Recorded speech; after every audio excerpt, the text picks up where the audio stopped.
Garden Railway. It's Sunday the 30th of July, so this is an update for the end of July. Just quickly show you, you remember number 2, olive green. I'm going to be painting some more details on this as I did with number 1. This one hasn't really received much attention over the time, but this is now fully operational. I've put the 5 C-cell power pack in there. I've wired the connector to the Deltang receiver. That is the RX65B. This is the RC Trains version, and if you remember, I showed you before, this is the Deltang handset. This is a digital control which can run up to 12 radio controlled locos at any one time. So everything fits in very comfortably. It's actually really nice and heavy. That should be really good for the traction. I've taken the plate that I made up for the front there. I've taken that off. That was an experiment, but I'm going to make a new one, slightly better quality, and I'll put that on all of these because it's a really nice way to just add some extra weight over that front axle. These cost me less than £50 each, which is why I bought 3 of them. And although the radio control, it was a short range infrared affair, it wasn't very good, but for that kind of money it allowed me to just have some fun with the railway while I was building the railway, getting used to the G-scale side of the hobby. They've been great. So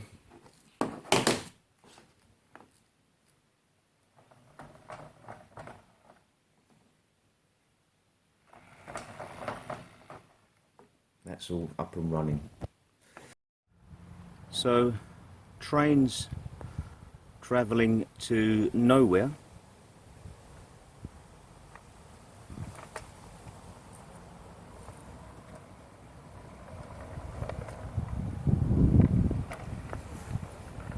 We'll follow this route.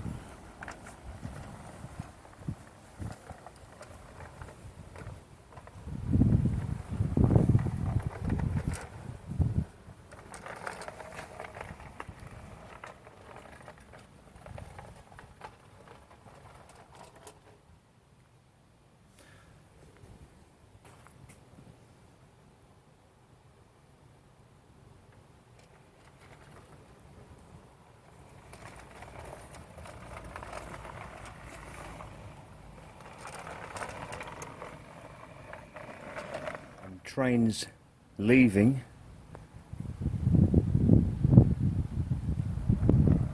across the other side of the valley will travel through this way.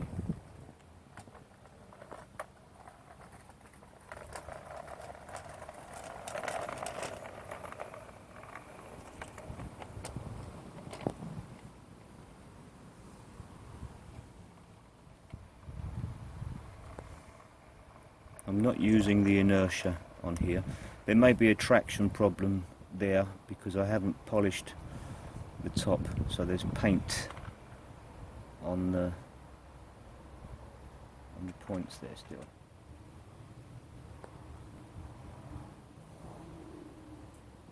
So this is the first run on the new line.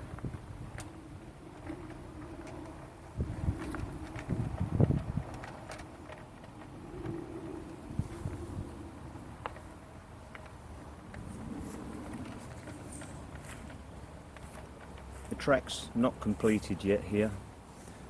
It's 95%. Just remember, I'm not using brass track. So, and there we are. Yeah, I'm not using brass track, so the track itself has to be modelled.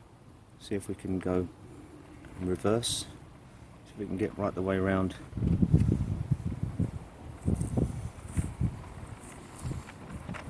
That's quite nice actually.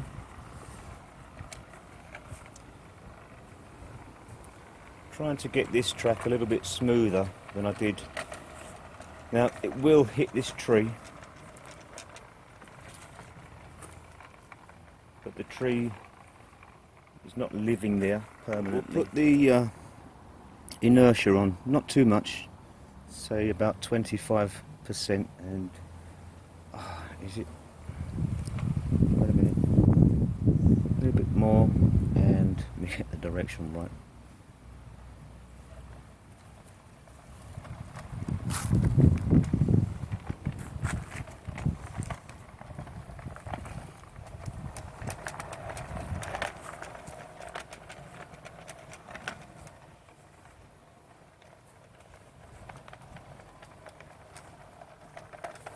Oh, that's really nice and smooth. Turn it off, we've got some inertia on. Okay, I'm turning the inertia up to above 50% and we're on 20% power now.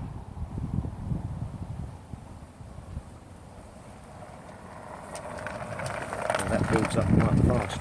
Look at that. I'll turn it off. And it rolls. Let's try that again, and I'm going to use less power, just not enough.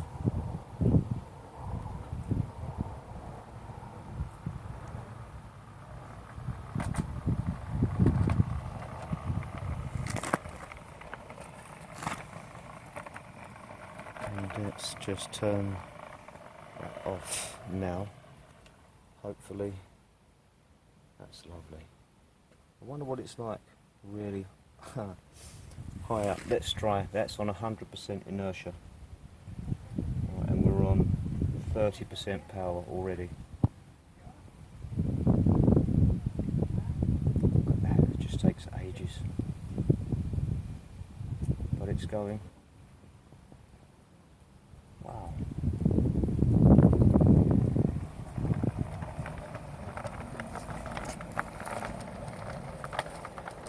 It's still building up speed, and I've turned it off.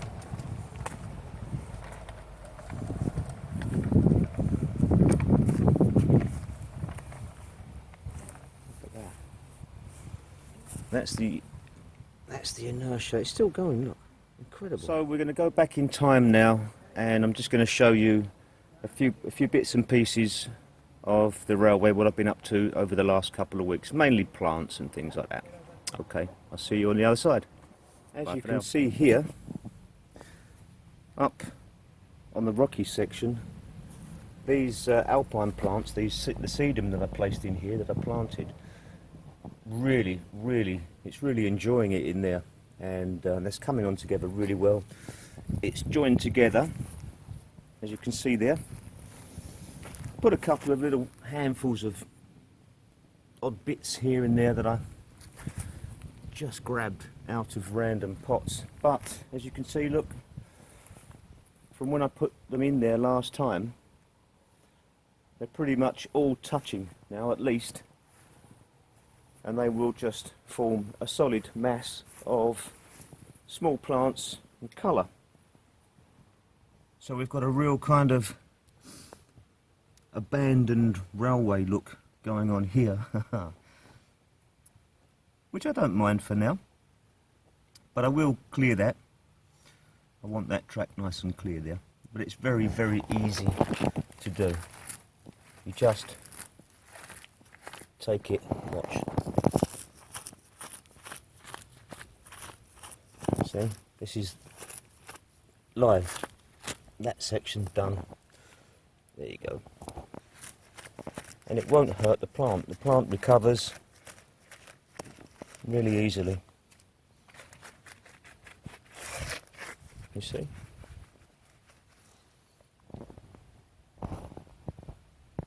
So, I took myself out yesterday for a treat, and I picked up this thuja. This is a conifer, evergreen, Another small conifer, a boulevard. This is, yeah, it's a very pretty looking plant. Lovely variegated green, light green and white foliage. So this is a medium speed grower. So I'll do the same thing, bigger pot, and just trim around the bottom, and we'll see how that one goes. So some more acquisitions. These lovely conifers, very tall, really nice shape. Now something like this, I won't be cutting the bottom out. I like the foliage to go from the ground up, because that's how these things look when they're big. £7 each, or 3 for 15. There were only 2 left, so it was pick and mix. So I picked up another thuja, another danica, smaller one, but look what a lovely trunk structure, really nice shape. And of course these are £3 each, so I picked up another 4 of those. The thing with these, look, £3 for a tree, it's a case of, you know, get them while they're hot. It's the right time of year. I've got quite a few of these, but if I want to make a good looking forest area, you know, somewhere where there's lots of trees that will be of the same variety, all growing together in a small forest, then the more of these the better. There's your scale, look. This is a conifer that was thrown out. It was in rubbish. It's kind of dead at the back there, but I've repotted it, I've soaked it. I always keep a tub full of water, and everything, when I get it, everything gets soaked. Now that's actually coming back quite well. The same thing, it's got an absolutely lovely structure, tree-like structure. It's got bark, it's wood. So trimming these smaller branches off will give me a nice tree. I can take it up to about there, and that will give me a really, really good, realistic scale tree. So that cost me nothing. That was thrown in a rubbish bag, and I've rescued it. So that's gonna look really nice. I've just taken this one out. I repotted it and put it back in, but I've just had the idea that tree that I rescued there, it's telling me that it wants to be there. It's not the thickest, healthiest looking tree, but it's got a lovely trunk structure, and where it's kind of cut to that height, it doesn't interfere. It fits, if you see what I mean, into the hillside. That's parsley, and what a fantastic scale bush. £1 for a plant. There are 2 plants there. It's come right over the track, but it really, really is a fantastic plant to use on a garden railway, and you can eat it as well. But for £1 a plant, can you imagine if you had somewhere like along there? You could just place 4 or 5 of them along there and have a really large, bushy backdrop, which would look great all summer long. Something I do want to show you is this and this, because if you remember, the entire first section that I planted was from this tub. Now all the little bits and pieces, the messy bits that kind of didn't go in very well, and I just threw them back in there, and within, what have we got, 2 weeks, we're almost full again. So what I'm doing here is I'm just building up the soil this side of the track. I'm using all my homemade base layer, bags of it in there, and then I'm using a good quality compost on top of that. Now there's a couple of reasons why I'm doing what I'm doing, because there's a couple of different outcomes. Now I did intend to do something different here. I was thinking of rendering some rocks in there to kind of bring that down like that.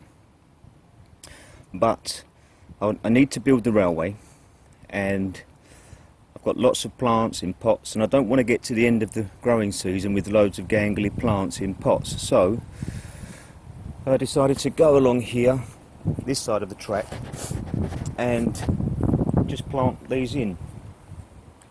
I'm going to use, where are we, some of the other bits. I'll throw some of the other varieties in lower down, just mix it up, but I like this closer to the track because it works better as a scale plant. Now look, one of the outcomes could be that it looks fantastic. You know, the same variety, the landscape that matches, it looks like it could exist, or it will just look awful and it will look too samey. If it looks samey and it doesn't look nice, then it's really, really simple for me to just change it. Whereas if it looks great, then I'll keep it. So I'm going to carry on with that. Just take you down here quickly. I'm doing some planting. The small plant that I had there, I'm not sure what it was. Lovely looking tree, but it flowered, and I cut it back and it turned into a little spindly bush. So we've got another pine tree there, another pine tree in the foreground here. I had that big spherical thuja there, but it was interfering with the track. Some of these danicas here, one there and one there. Now I don't like even numbers, so we've got that one over there on its own, one here on its own, three there. Could say that there's three there. I've taken, can we see in here, I've taken one of those out and put that in at the back. I decided to put it back in because I wasn't happy with the symmetry that I had here. So I've got 5 there, and the symmetry is broken up a little bit. Yeah, these work better in this position because they won't interfere with the trains. They grow tall, they go to about 90 centimetres, and they're quite slim, so they should look really nice. So we've got a little kind of pine forest thing going on here now. Look at that. I haven't done the cutting at the bottom of these yet, the fresh ones, but I'll let them get established before I start pulling them about. So yeah. Oh, I've put some more soil in at the end here, just brought that up to that line, put some more angel's tears in there. So this is it. I need to get this big curve in here and the big curve here. Need to get that in, then I can do more topsoil, backfilling, compost, get all these plants out of the pots, all this in here, get it in the ground. I'd rather it be growing in some earth than just wasting away in a pot. So there we go. So I hope you enjoyed the update, and thanks for watching. I'll see you all next time. Bye for now. All the best.